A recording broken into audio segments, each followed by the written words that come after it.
You know, when we think about healthy hair, our minds usually jump straight to shampoos, conditioners, maybe a fancy hair mask. But it turns out the science of hair health is completely changing, and it's revealing that the real key to a great head of hair might not be in the strands at all, but in the skin underneath. Oh, we have all had that heart-stopping moment, right? You look down at your brush or at the shower drain and just think, whoa, is that normal? Yeah, that anxiety around hair thinning is super real. But the good news is a deeper understanding of our own biology is finally paving the way for some incredible new solutions. So here's what we're going to dive into. We'll start with the invisible world living on your scalp and what happens when it gets thrown out of whack.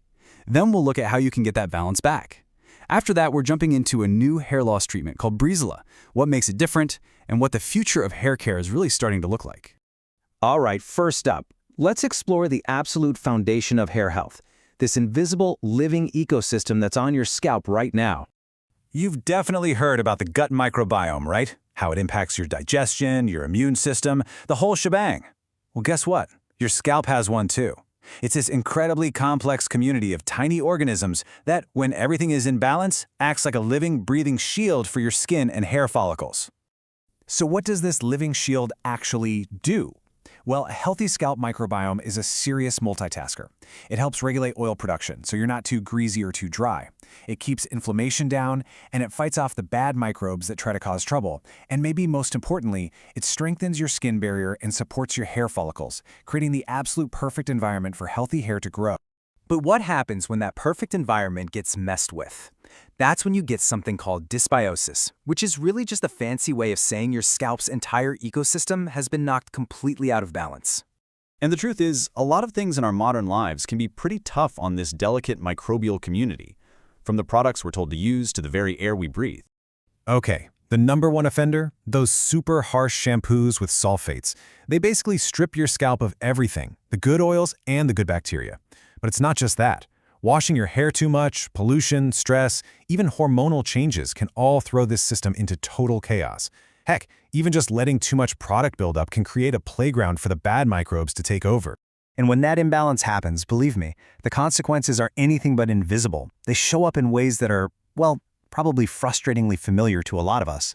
You know that annoying dandruff you can't seem to shake? It's often caused by an overgrowth of a yeast called Malassezia, which thrives when things are out of balance. Itchiness, redness, scalp acne, or a scalp that's suddenly way too oily or way too dry. These are all classic signs your microbiome is screaming for help. And yes, it can even lead to hair thinning by messing with your follicle function.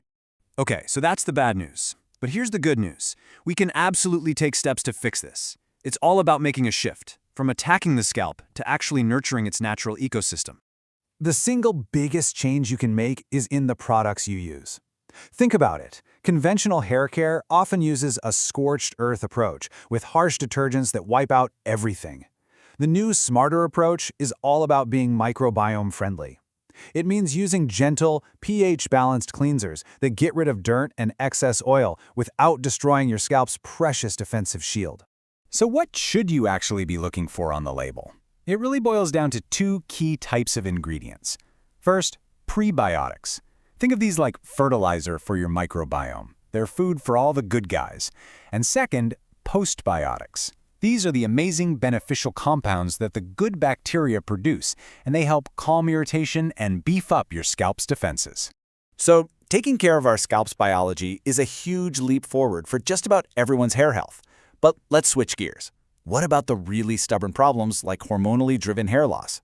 For that, we need to turn from biology to biotechnology, where some truly mind-blowing progress is being made. And this leads us to the big question that millions of people are asking. Androgenic alopecia, what most of us call pattern hair loss, is driven by a hormone called DHT.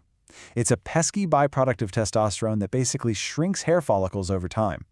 For decades, the options to fight it have been pretty limited. So what's coming down the pipeline? Enter braids. The generic name is clascotrone, and it's a new kind of treatment called a topical anti-androgen. All that means is it's something you apply right to the skin to block specific hormones. And what's so exciting is that it's already in advanced clinical trials for treating pattern hair loss in both men and women. So what's the big deal? What makes this a potential game changer? Well, it all comes down to how it works, which is completely different from the main prescription treatment people use today. Let's put it head-to-head with the treatment most people know, Finasteride. Finasteride is a pill you take, and it works systemically, meaning it lowers DHT levels throughout your entire body.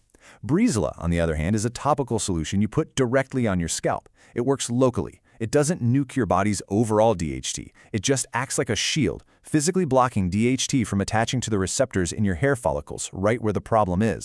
So we've got these two incredible frontiers opening up, nurturing our scalp's natural biology and developing these new biotech treatments. But like with any real scientific progress, the future requires two things: a whole lot of patience and a clear-eyed view of the potential. So the million-dollar question, when can you actually get this stuff? This is where that patience really comes in. The final big trials are expected to wrap up around 2025, but the full approval process takes time. Realistically, we're probably looking at 2028 or even 2029 before Breezula might hit the market in the US and Europe. And of course, it's so important to keep a level head about all of this.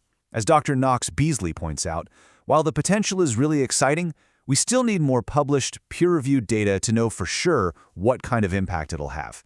But really, the key takeaway here is that just having more options in the toolbox to fight hair loss is a huge win for everyone. And this leaves us with a really fascinating final thought. Maybe the ultimate routine for amazing hair isn't about choosing biology or biotech, but about combining the best of both worlds. It's about nurturing our scalp's natural ecosystem day to day while also having targeted science in our back pocket to address specific conditions. It's a future where we stop fighting our bodies and instead start working with them, with a little help from the lab.